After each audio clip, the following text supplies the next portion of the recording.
And that's the beauty of spit roasting, folks. It's really easy, great for fatty foods, and loaded with flavor. See you next time.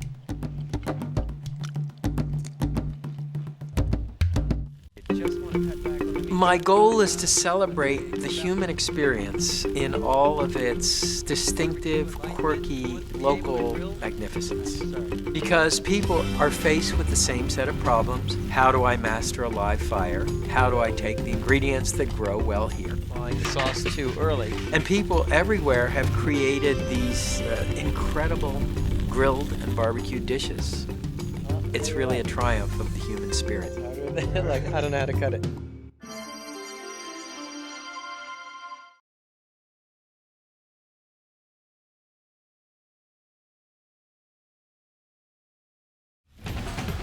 Pit roasted lamb, barbacoa Mexican style. It's the world of lamb on the grill. Yogurt and saffron marinated lamb chops. The combination of flavors will come as a revelation. Lamb burgers with goat cheese. Your notion of the hamburger will never quite be the same. 3 great reasons to love lamb on the grill. I'm Stephen Reichland, and from the beautiful Tubac Golf Resort in southern Arizona, it's time to grill.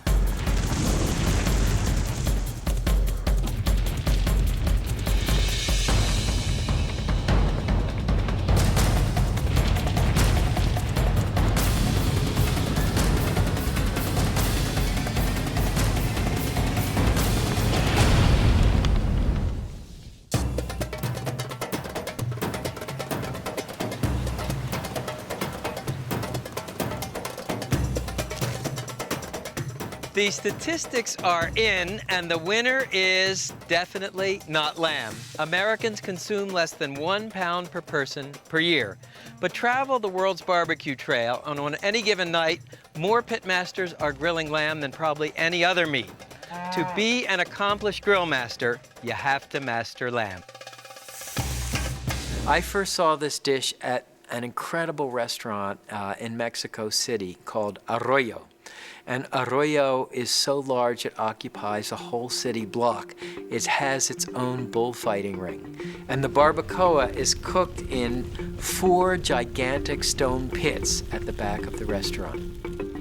In 1514, a Spanish explorer discovered a singular method of cooking. The Taino Indians of Hispaniola were smoke roasting wild game and fish on a wooden grate called a barbacoa. That's the origin of our word barbecue, not to mention our next dish, a Mexican chili-rubbed pit-roasted shoulder of lamb called barbacoa.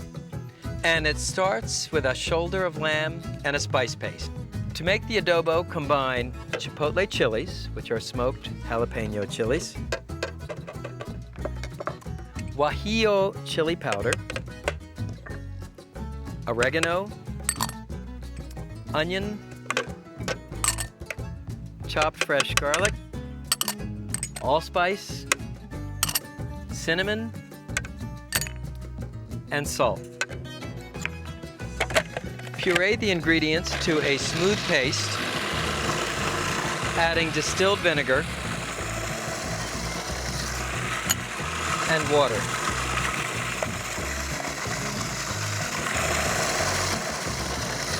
Of course, in the old days, these ingredients would have been pounded together in a mortar and pestle.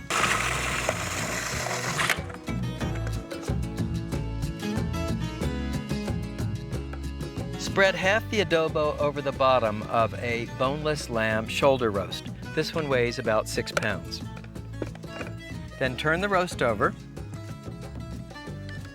and spread the remaining adobo on top.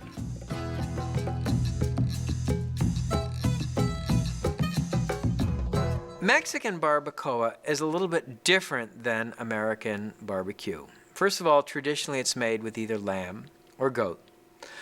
Second of all, the lamb or goat is wrapped in some sort of leaves. In some parts of Mexico, they use maguey cactus leaves. In other parts of Mexico, they use avocado leaves or even banana leaves. This one is wrapped and cooked in banana leaves. So take the lamb roast and invert it so the fat side is down. Then bring the banana leaves over the roast. First this way, then this way, then this way, and this way, and secure the banana leaf with a skewer.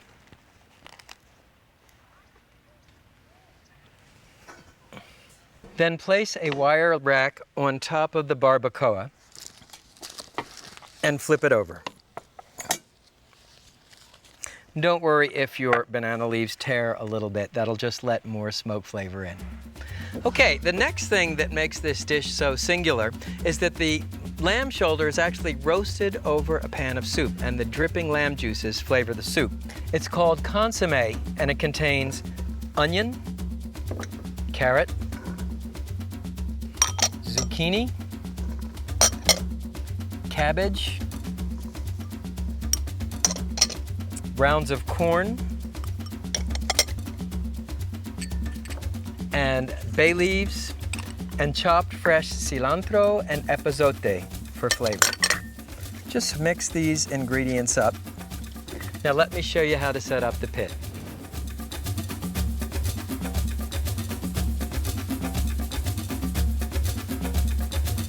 Barbacoa is a dish that's near and dear to my heart because barbacoa is the Spanish word that gave us our term barbecue. The year was 1516. The place, the island of Hispaniola, today the Dominican Republic in Haiti. And a Spanish explorer named, let's see if I get this right, Gonzalo Fernando Oviedo y Valdez, stopped here on a convoy that was bound for Colombia. Now, unlike most of his compatriots, Oviedo was actually very interested in the local culture, the local food, and he came upon a tribe of Taino Indians doing what would amount to a cookout on the beach. And they had rigged up this sort of gizmo with 4 logs, and there were wooden grates across the top on which wild game and fish had been placed to smoke roast. I'm cooking the barbacoa in an upright barrel smoker. And as you can see, I've loaded the smoker with about 12 pounds of lit charcoal and arranged it in this ring around the periphery. Next, add 3 or 4 chunks of your favorite hardwood. I'm using oak.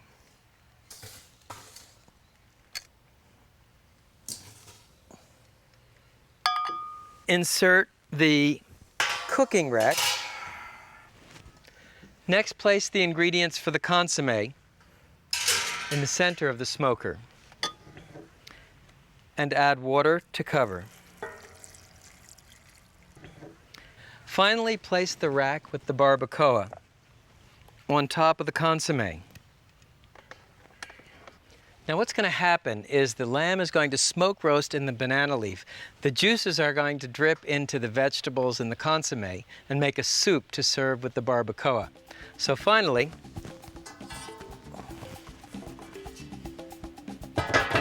cover the smoker, and the cooking time is about 4 to 5 hours.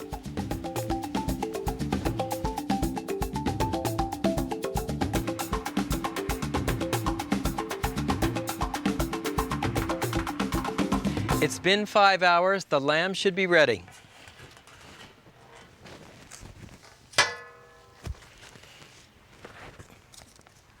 And it sure looks ready. We can use an instant read meat thermometer. We're looking for 180 degrees. Bingo. Okay. So first, take the barbacoa off.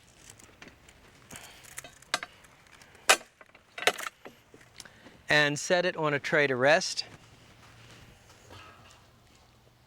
Then take off this consommé, which has been flavored with the lamb juices and the wood smoke. Now, you never want to cut into a smoked roast like this right away. Let it rest for 10 or 15 minutes. It will taste juicier that way.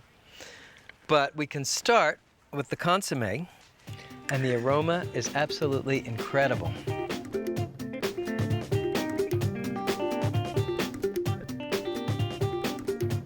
These heat-proof gloves come in handy for unwrapping the barbacoa.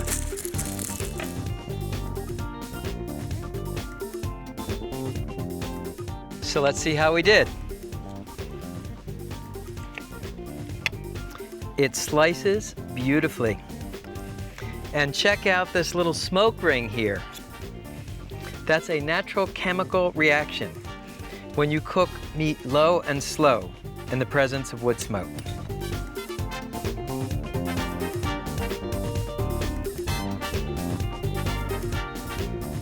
This lamb is really tender.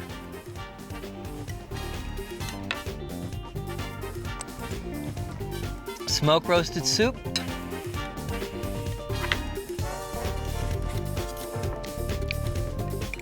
And smoke roasted lamb.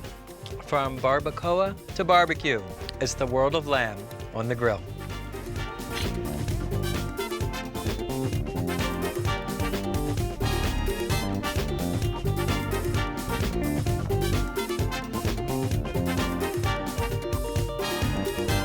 Sometimes politics interfere with barbecue. When I did my first tour of the world's barbecue trail, I was unable to visit Iran. So I found myself Iranian grill masters here in the United States. And one of them showed me this dish, Persian saffron marinated lamb chops. The traditional marinade features yogurt. Many Iranian meats will marinate for 1 to 2 days. When it comes to grilling lamb, Iranians are world masters. They've certainly had practice. Lamb has been part of the Persian barbecue tradition for at least 5,000 years. In this dish, the lamb is marinated in a vibrant mixture of yogurt, saffron, and onions. The combination of flavors will come as a revelation. One of those flavors is saffron. Saffron is the world's costliest spice. It comes from an aromatic crocus. And to activate the flavor, you simply soak it in a little warm water. You'll see it will release an orange color. To finish the marinade, start with plain whole milk yogurt. Add finely chopped onion, about 4 cloves, finely chopped garlic, orange zest, that's the oil-rich outer rind of the orange, freshly squeezed lemon juice, salt, cracked or ground black peppercorns, and the soaked saffron.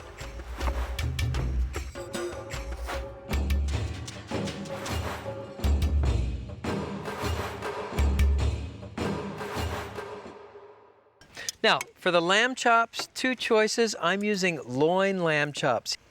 You can also use rib chops. I like the loin chops because they're a little meatier.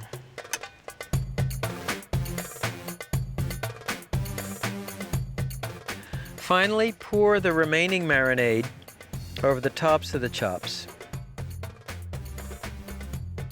The only tricky part about this dish is remembering to marinate the lamb 24 to 48 hours ahead of time. In the refrigerator, of course.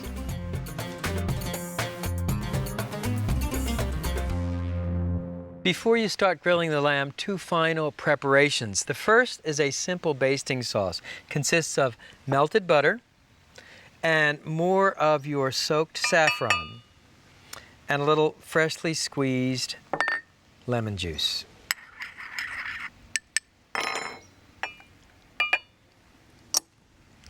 And with the lamb, I thought we'd prepare some grilled tomatoes and onions. So these are plum tomato halves. Simply skewer them on these flat skewers, which keep the tomatoes from rotating or falling off. And brush the tomatoes with a little extra virgin olive oil.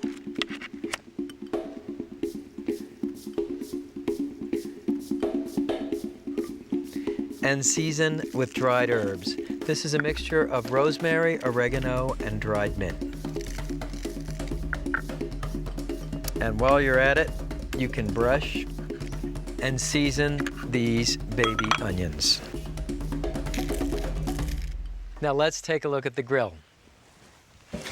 So I set up the grill for direct grilling and preheated it to high.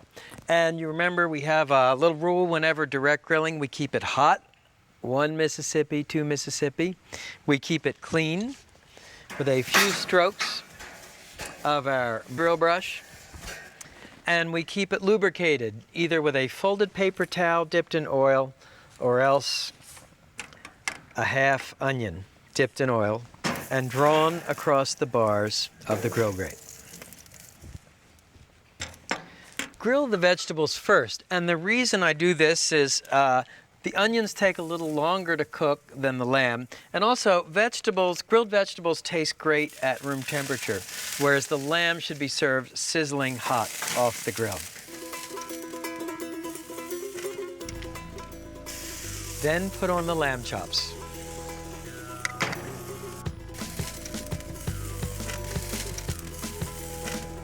The lamb chops grill for 4 to 6 minutes per side, and in the Near East, people like their lamb medium to well done, not rare the way we do here in the West.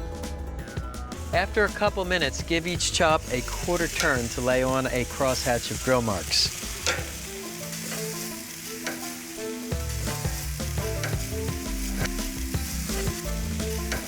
Meanwhile, when the tomatoes are brown on the bottom, turn them over. And you see, by using these flat skewers, they don't slip.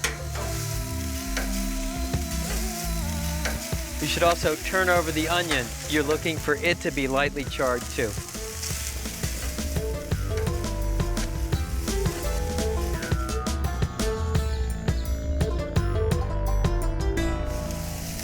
So once the chops are browned on the bottom, turn them over.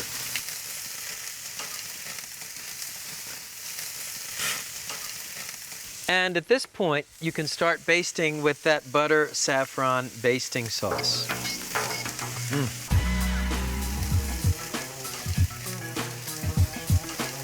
The chops will cook for another 4 to 6 minutes per side.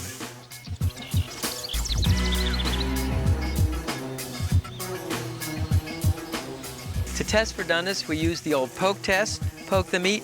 It feels firm to the touch. That shows us we're right at medium. So, don't forget the ends of these skewers could be very hot. Here are grilled onions and grilled tomatoes. The lamb's ready too.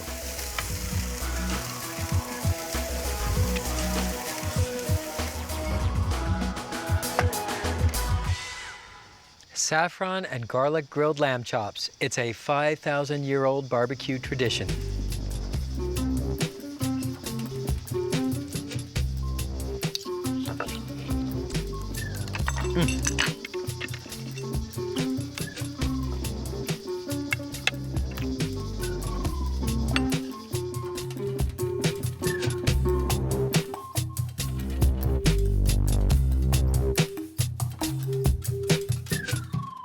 In North America, the most famous grilled ground meat dish is hamburger, of course. Well, as you travel the world's barbecue trail, very often the hamburger gives way to lamb burger, which brings us to these ground grilled lamb patties. Now, if you've never had a lamb burger, ground lamb actually has more flavor than ground beef. Our next dish belongs to a great family of grilled lamb recipes that includes azeri lula, Balkan kofta, and Turkish kebab. It's a cheeseburger with a difference, made with ground lamb and fresh goat cheese. Your notion of the hamburger will never quite be the same. Step number 1, the ground lamb. Try to buy lamb that's not too lean. I recommend a 15 to 20% fat content. Next, add 1 finely chopped onion, chop fresh parsley, dried oregano, chop fresh garlic, and chop fresh mint, which will balance the lamb's richness. Season the mixture with coarse sea salt and finely ground or cracked black peppercorns. Mix the lamb with your fingers. Combine the ingredients well. I've always found that your fingers work best for mixing. All right, now form the patties. This started as a log of goat cheese, which I cut into 1/4-inch slices. So wet your fingers, pinch off 1/4 of the meat, and form it into a patty, making a depression in the center with your thumbs. Next, place a slice of goat cheese in the center and bring the meat over the top to encase the goat cheese. Here's what the finished patty looks like.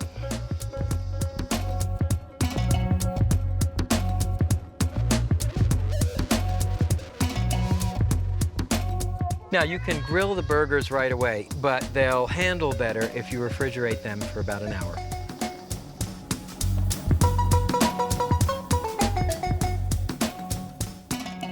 While the lamb burgers are chilling, let me show you the sauce. It's a variation on Greek tzatziki. It starts with plain whole milk yogurt, diced cucumber, chopped fresh mint, and finely chopped garlic. Season with coarse sea salt and freshly ground or cracked black peppercorns.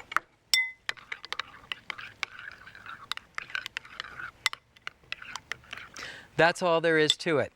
Lamb has a natural affinity for garlic. In keeping with the Near East roots of this dish, we'll grill the lamb over charcoal. And you know the drill. This is a charcoal chimney starter, and place a crumpled piece of newspaper in the bottom.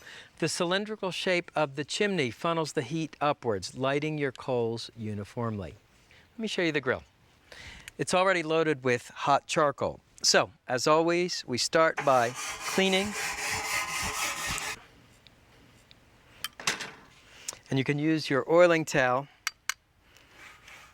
to oil the bars of the grate to prevent sticking.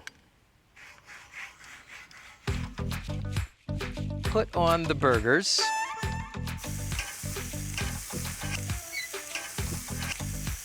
And you know, one mistake I see people make is never press a burger. All you succeed in doing is squeezing out the juices.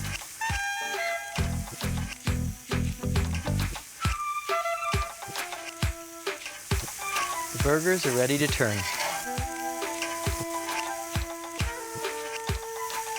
And while the burgers are cooking on the other side, let's grill some pita.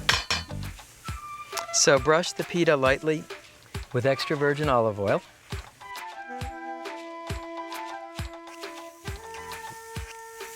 Watch the pita bread. It burns really quickly. It's just a few seconds on each side. You know, sometimes the fire's a little hotter in the center than the grill and on the sides, so don't be afraid to move the food around. Remember, barbecue is a little bit like dancing. You're always waltzing the food from hot spots to cool spots.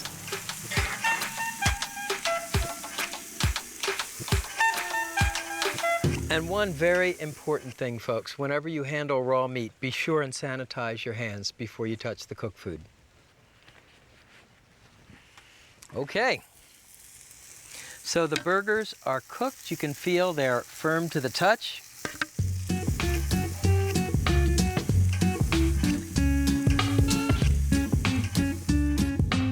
Great. And let me show you how to put this together.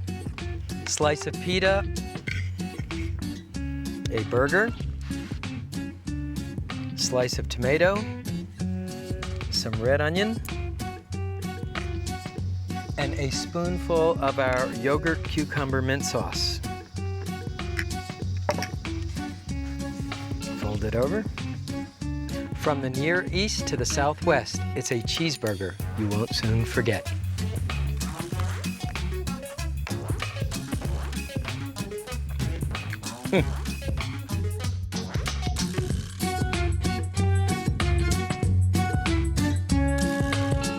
Barbacoa, saffron grilled lamb chops, lamb burgers with goat cheese.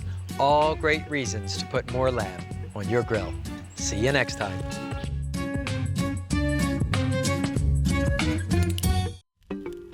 Traditionally in the West, when we grill lamb chops, it's individually. That is, we place the lamb chops on the grill one by one, turn them one by one, take them off one by one. In Iran and in the Middle and Near East in general, lamb chops are often threaded onto a skewer and grilled on skewers, shish kebab style. First of all, this makes it easier to turn the lamb chops, and second of all, it looks really neat.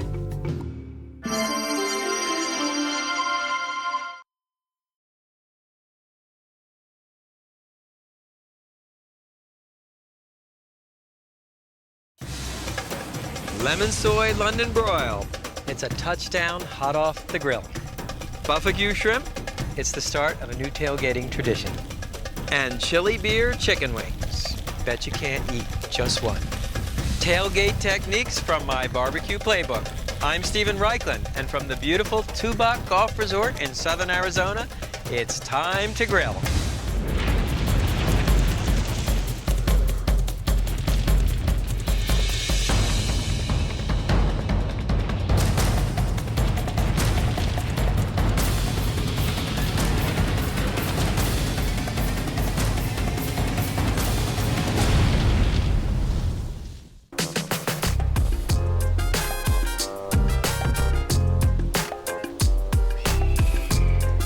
Why do you want to learn how to grill?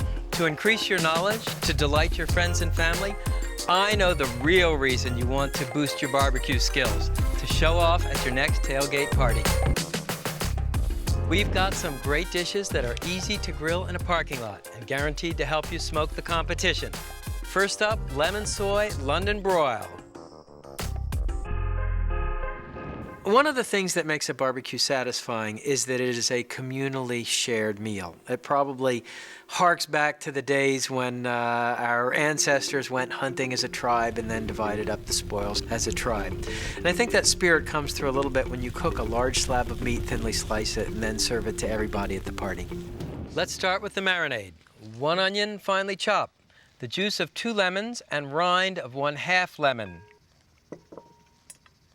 Vegetable oil, soy sauce, distilled white vinegar, finely chopped garlic,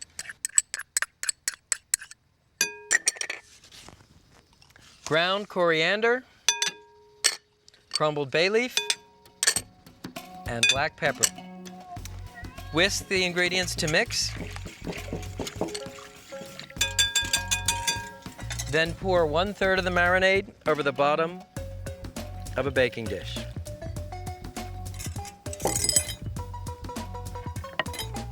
Next, the meat. I'm using 2-inch thick sirloin steaks cut from a whole sirloin. Arrange the sirloin steaks on top of the marinade.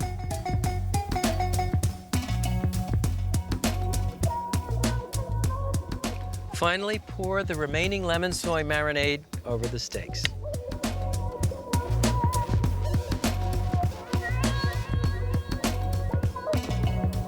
Marinate the beef for at least 4 hours or as long as overnight. The longer, the better.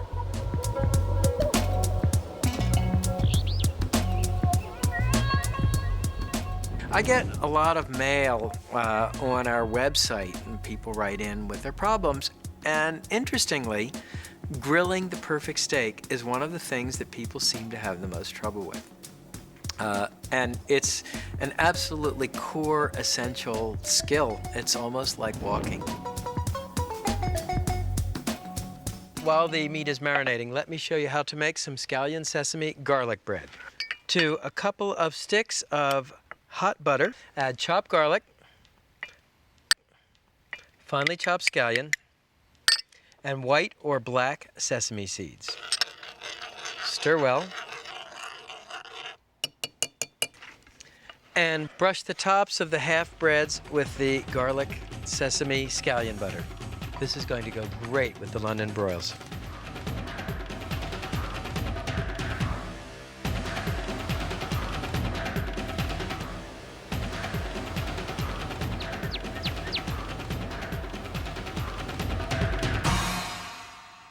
And to light the charcoal, we use our trusty chimney starter. Natural charcoal briquettes in the top, crumpled newspaper in the bottom. You light the newspaper, and in about 20 to 30 minutes, you'll have uniformly lit coals. Beauty of the chimney starter, it funnels the heat upwards, evenly lit coals.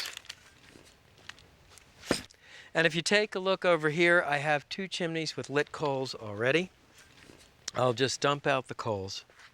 And I'll show you how to build a 3-zone direct grilling fire. Now, dump the first chimney full of coals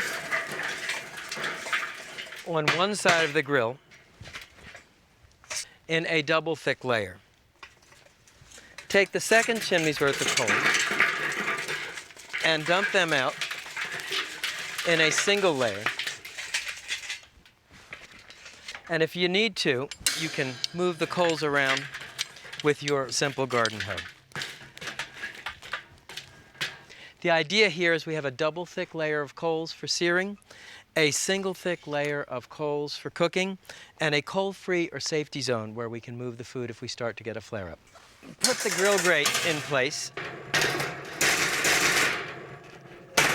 Finally, don't forget those 3 rules of great grilling. Keep it hot, 1 Mississippi, 2 Mississippi, ouch.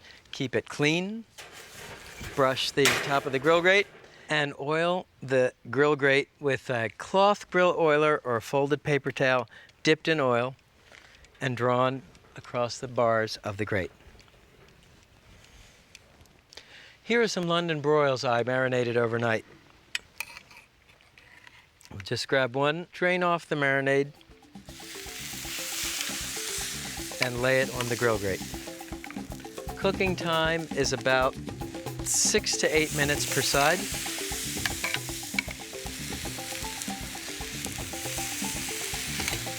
And be sure to discard the marinade. You never want to use a marinade that has had raw meat in it.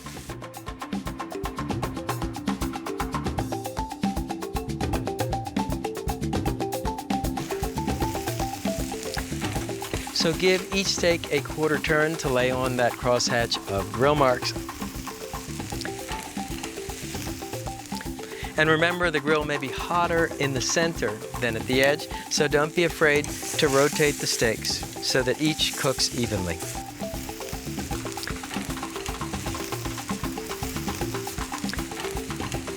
And if the grill gets too hot to handle barehanded, put on a leather glove. When the steaks are crusty and brown on the bottom, turn them over and cook the other side the same way.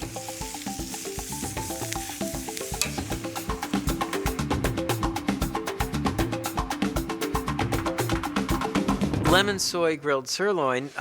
It's a riff actually on a Filipino dish I saw in Santa Maria, California.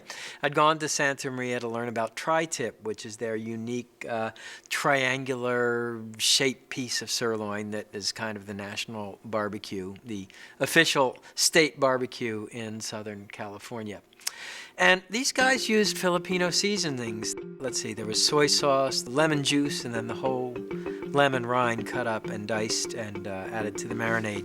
The reason I wanted to show you this is that a London broil or a sirloin steak or a skirt steak, they're great meats to cook at a tailgate picnic. To test for doneness, give the steaks the poke test, that is poke in the center. Here's what I was looking for when I was poking the steak. You know, you have a little built-in meat thermometer at the end of your hand. If you touch the tip of your thumb to the tip of your middle finger and feel the fleshy pad at the base of your thumb, that is what a medium rare steak would feel like. Go to the index finger, much softer, that's what a rare steak feels like. To the ring finger, that is what a medium steak feels like.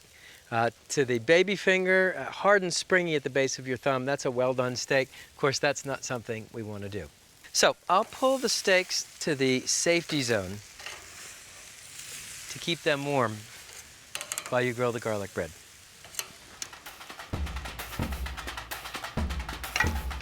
Okay, the garlic bread. Now, this happens quickly, so you do not want to desert your grill. Lay the slices of garlic bread on the grill and toast the garlic bread until crusty and golden brown on the cut side.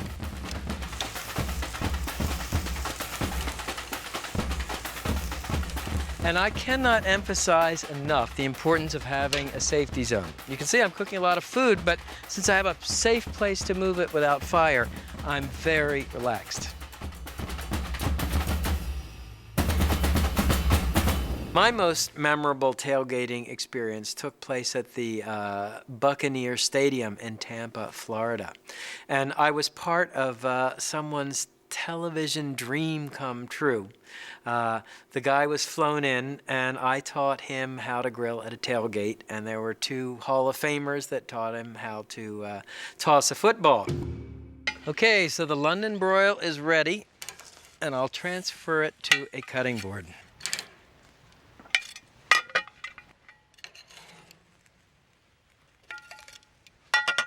And remember, you never want to serve meat hot off the grill. Always let it sit for a few minutes and rest. It will be much more tender. Next, take off the garlic bread.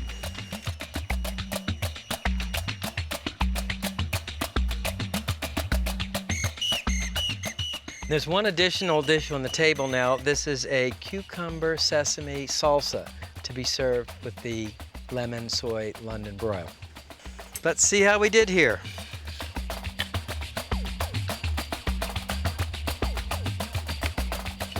Cut the London broil into thin slices, sharply on the diagonal. Look at that, just perfect. Looks like we nailed a perfect medium rare.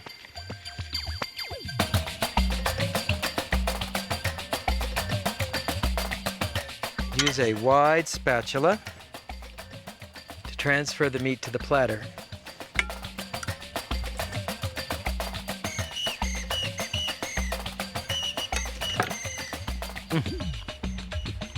Tender and smoky. Lemon soy London broil, grilled garlic bread, cucumber salsa. It's a touchdown hot off the grill.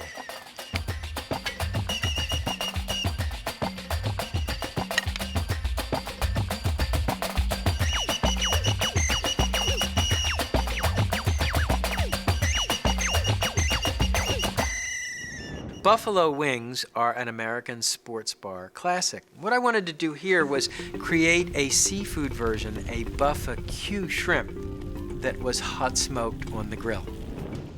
The buffalo wing was born at the Anchor Bar in Buffalo, New York in 1964. Talk about a success story.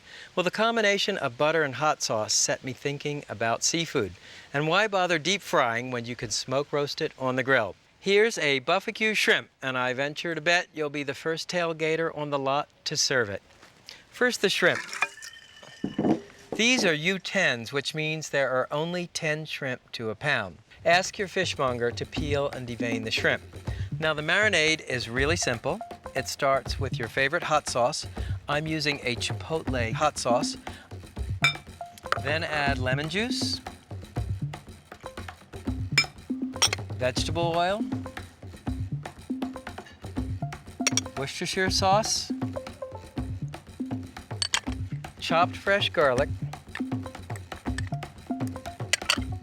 and coarse salt, and cracked or freshly ground black pepper. Mix the shrimp well and marinate for 30 to 60 minutes. And whenever you're working outdoors, always keep the shrimp over ice. Next, the grill. Whenever I'm smoke roasting foods, I always prefer to work over charcoal. Why do I have the coal baskets in this configuration rather than in the front and the back? Well, this way when I go to reach over the grill, I don't burn my arm. Place a drip pan in the center and place the grill grate on the grill. Then grab your shrimp and arrange them on the grill in the center of the grate over the drip pan.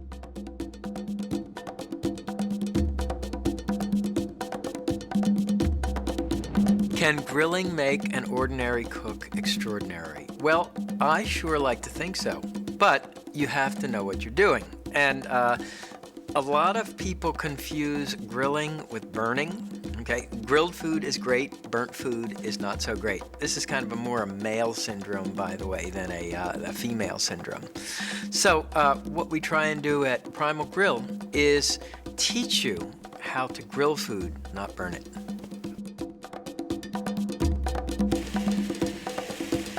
You'll notice that I've arranged the shrimp all running the same direction. First of all, this looks more professional, and it helps the shrimp cook more evenly.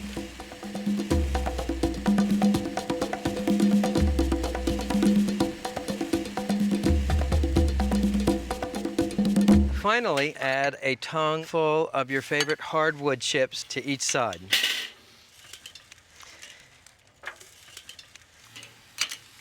using maple.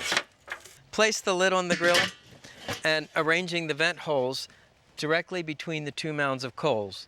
Open the vents up wide to obtain a temperature of about 350 degrees. Smoking time on these, about 20 minutes.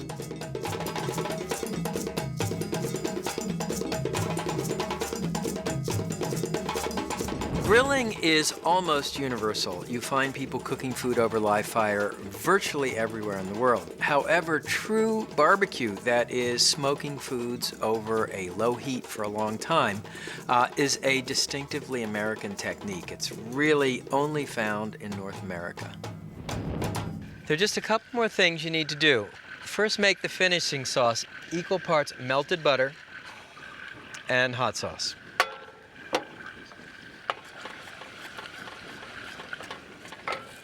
Next, you'll need a blue cheese dipping sauce. The recipe's on the website. And the traditional celery sticks. So by now, the shrimp should be cooked. Let's take a look. And the way you tell, it's the squeeze test. They feel firm to the touch. They're done.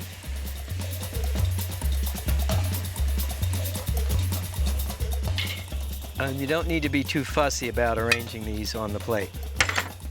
When it comes to grilled shrimp, most people think of Australian shrimp on the barbie. The truth is that shrimp are grilled from one end of the barbecue trail to the other. Why? There's nothing like the high, dry heat of the grill to bring out the briny succulence of a shrimp. Finally, spoon your butter hot sauce over the shrimp.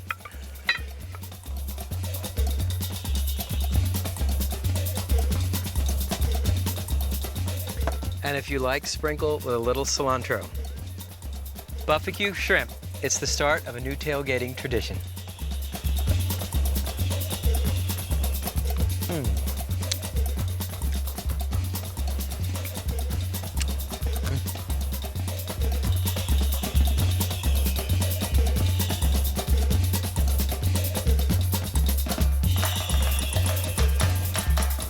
Chicken wings and beer are two cornerstones of the American tailgate experience. But these wings were actually inspired by a brewery in Calgary, Canada. The wings are marinated in beer, seasoned with a spice rub, and smoke roasted on the grill.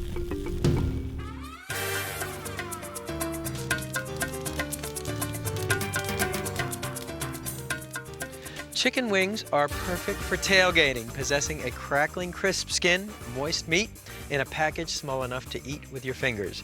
These are marinated in beer, rubbed with spices, and slathered with sweet chili sauce. Bet you can't eat just one. And like all good tailgate parties, this one begins with beer. Open a bottle of your favorite beer and pour it over a dozen chicken wings. Marinate the chicken wings for at least 4 hours, or as long as overnight. The way I got interested in barbecue, it's very interesting. I like to say that barbecue found me. I didn't find barbecue. I was actually writing a series of books on low-fat food, and I had this epiphany, and it was almost like hearing a voice from God. And the voice said, "Follow the fire." The idea was that I was to travel around the world studying how people grilled and barbecued in different countries, traveling what I came to call the world's barbecue trail. Next, the rub. Combine equal parts salt, black pepper, paprika, chili powder, then add celery seed for sweetness. Mix the ingredients for the rub with your fingers, breaking up any lumps in the paprika. Fast forward 12 hours. Drain the beer off the chicken wings. You see, we always work on ice. And transfer the wings to another mixing bowl. Add the rub.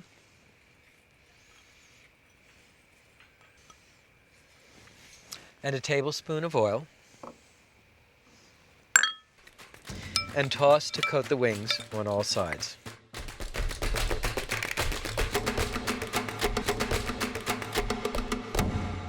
And now the grill. I've lit half a chimney of charcoal. I'm going to pour half the coals on one side of the coal pan and half the coals on the other. In other words, I'm going to set the grill for indirect grilling. Now place a handful of soaked hickory chips on each mound of charcoal and insert the grates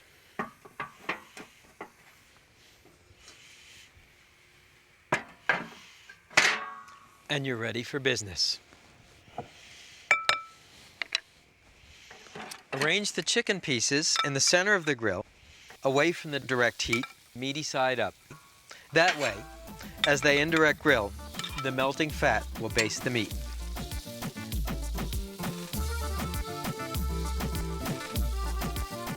It is certainly smoky over here. Then close the grill and open the vents wide and smoke the chicken wings for about a half an hour.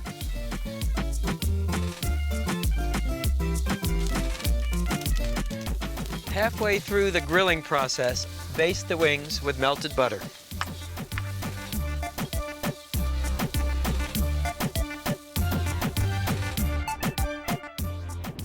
You afraid of grilling? You shouldn't be. It's the world's oldest cooking method. As a species, we probably wouldn't even be here if we hadn't discovered how to grill. Remember, grilling isn't brain surgery, folks. It's just common sense. There are really only two secrets to grilling: learning how to control the fire and learning to recognize when the food is done. Finally, remember, grilling is performance art. Stand in front of your grill confidently and comfortably and let the flames begin. So how do you tell when the wings are done?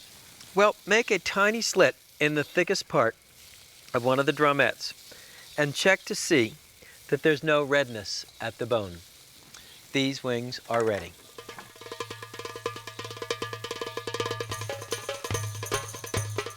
And they're as smoky and as crusty as you could wish for.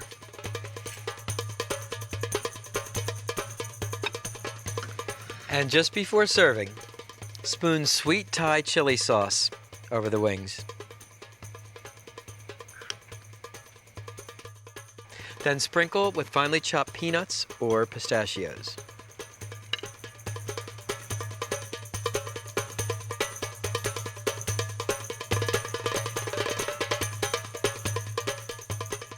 Lemon soy London broil, barbecue shrimp, sweet chili chicken wings. Whether you're headed out to a day game or a night game, now you have the tactics to tackle the tailgate. See you next time.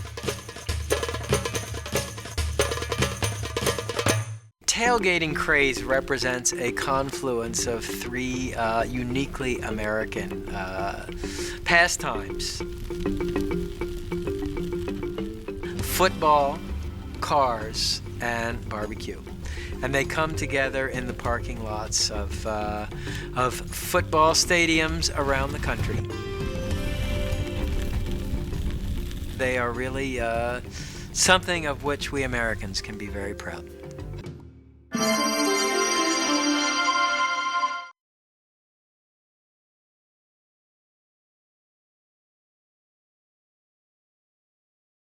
Whole spit-roasted prime rib, guaranteed to bring down the house. A new Philly cheesesteak made with a spectacular grilled whole beef tenderloin. Smoky Texas-style brisket. You can really appreciate the spice and smoke flavor. Big beef, big meals, and really big taste. I'm Stephen Reichland, and from the beautiful Tubac Golf Resort near Tucson, Arizona, it's time for Beef on the Grill.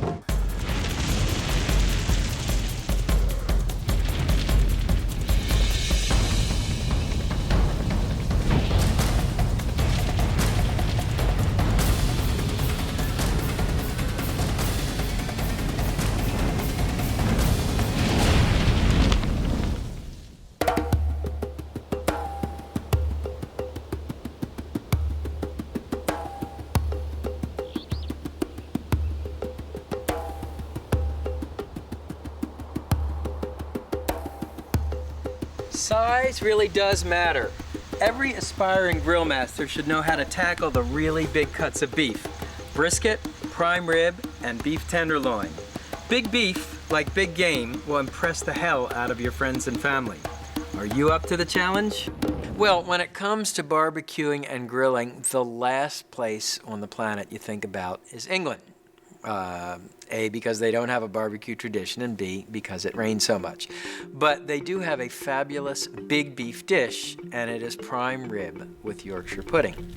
So I had the idea to cook the prime rib using the spit roasting method, and then further to enhance its flavor by making a series of slits in the meat, and in some placing sprigs of fresh rosemary, in some slivers of whole garlic, and finally in some slivers of Asiago cheese.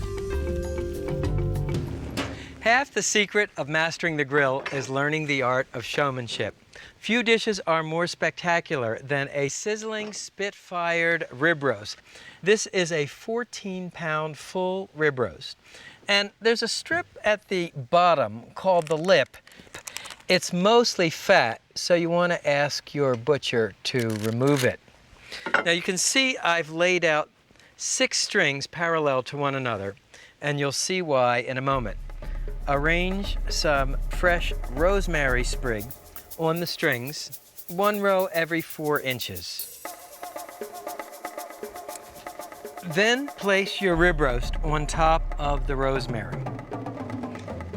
Now here comes the cool part. Taking the tip of a paring knife, and you want to put your thumb about 1 inch up from the end of the blade, make a series of incisions in the roast, placed about 1.5 inches to 2 inches apart.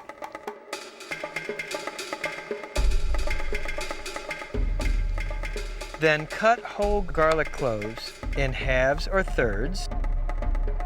Cut rosemary branches into 2-inch sprigs. And cut sticks of Asiago cheese sharply on the diagonal. Next, insert a clove of garlic in one hole, a sprig of rosemary in the next hole, and a sliver of Asiago in the third hole. Continue in this fashion until the roast is entirely studded with garlic, rosemary, and cheese. Finally, season the roast on all sides with coarse sea salt and freshly ground or cracked black peppercorns. Now tie the roast into a compact cylinder using butcher's string and a surgeon's lock knot, which is made by doubling this string through the loop. Here's another knot. This is a butcher's knot. You come through, loop the string over your finger, bring it under and around, tuck the end through, and then pull the string tight. And don't forget to cut off the ends of the strings with the scissors. So why do you bother to tie up the roast? Well, it gives the roast a compact shape, which fits better on the rotisserie and helps for more even cooking.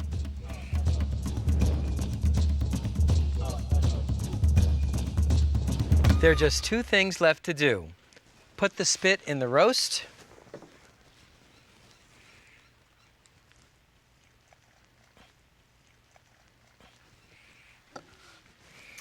don't forget to put the other prong on to hold the roast. And don't forget to season the bottom.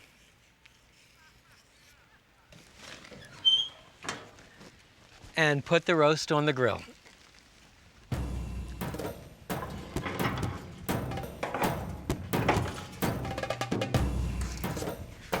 I've taken out the grill grates to give a little more clearance room and placed 2 drip pans under the roast to catch the drippings. Now turn on the rotisserie and close the grill.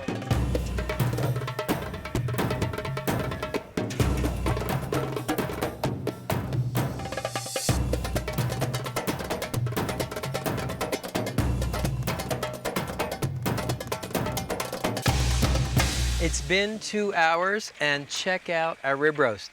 It looks perfect. But the way you tell for sure is to use your trusty instant read meat thermometer.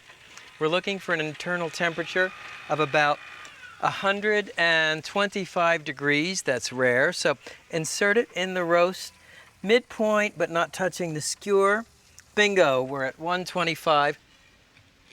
Remember, a roast this size is going to continue to cook 5 to 10 degrees warmer in the center as it rests.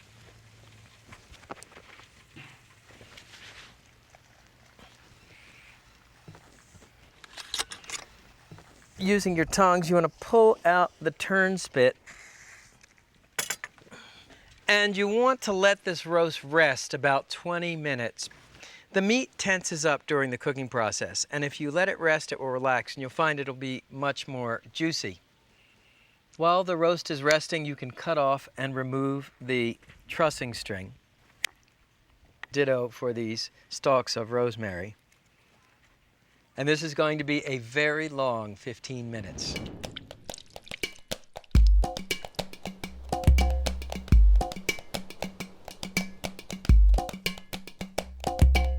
All you have to do is carve it.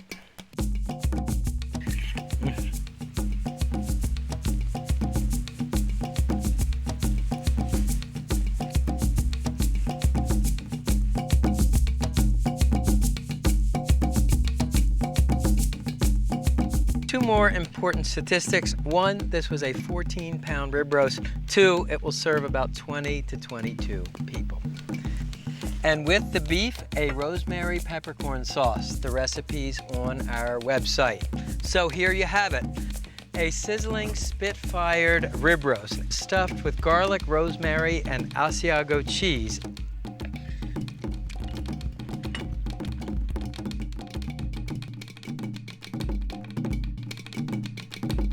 In Philadelphia, cheesesteak is made with some of the most inexpensive beef, top round or bottom round, that's thinly sliced on a meat slicer. And the idea is you slice it thinly to cut the tough meat fibers so it will give the illusion of being tender. Remember the Philly cheesesteak? Well, here's an uptown version made with a spectacular whole beef tenderloin, stuffed with fire-roasted onions and poblano chilies and provolone cheese. It's a guaranteed showstopper, and best of all, you can make it in less than an hour. There are just two things you need to do ahead of time: grill the onions and roast the chili. I call these onion lollipops, and the skewer helps keep the onion slices from falling apart during grilling. Brush each slice with extra virgin olive oil on both sides, then season with salt and pepper. By the way, you can do this at a previous grill session the night before, for example. And just to show you here, we've got a couple onions and peppers I grilled earlier. This is a whole beef tenderloin, 3 pounds of pure carnivorian pleasure. Trim off the silvery skin on the top.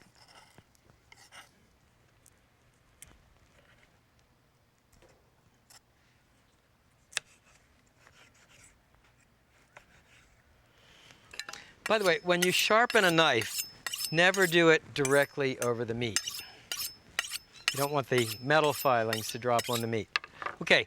Here comes the cool part. So, using a chef's knife, cut a deep pocket in the tenderloin. And the idea here is you want to cut to, but not through, the far edge. Then open up the tenderloin, season with salt, coarse sea salt, as I always use, and cracked or freshly ground black peppercorns, and stuff the steak with provolone cheese, grilled onions,